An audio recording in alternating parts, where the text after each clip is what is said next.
Madame, Monsieur, bonjour et bienvenue dans le JT d'actualité juridique du groupe Revue Fiduciaire. À la une de ce lundi 3 décembre, plus-value immobilière, bail dérogatoire et récupérer le taux de passe avant l'embauche. Et on ouvre cette édition avec une précision concernant la plus-value immobilière.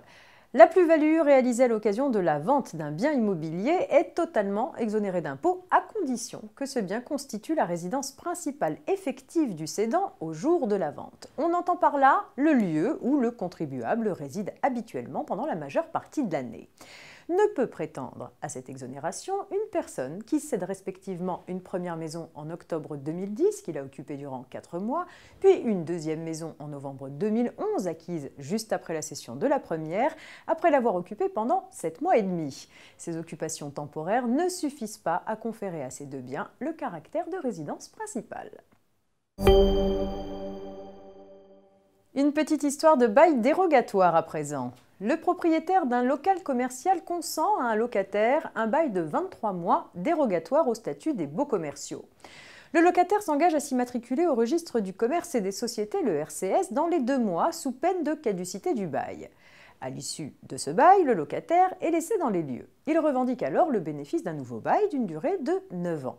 La loi prévoit en effet que lorsque le locataire est laissé en possession des locaux à l'issue d'un bail dérogatoire, il peut se prévaloir du statut protecteur des baux commerciaux.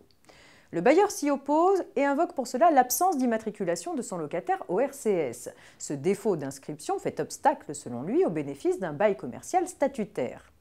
En vain, la Cour de cassation donne raison au locataire.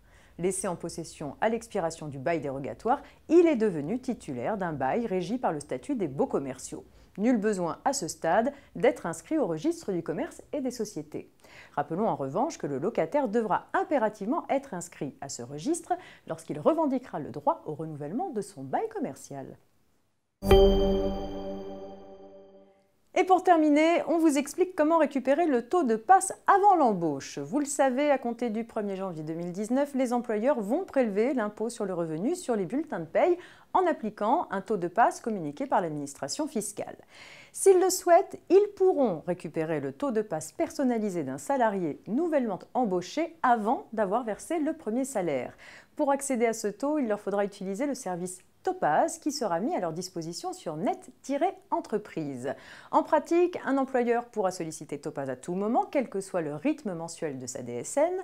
Il recevra en retour un compte-rendu métier qui inclura le taux de passe personnalisé applicable au nouvel embauché s'il en existe un et que l'intéressé n'a pas opté pour un taux neutre.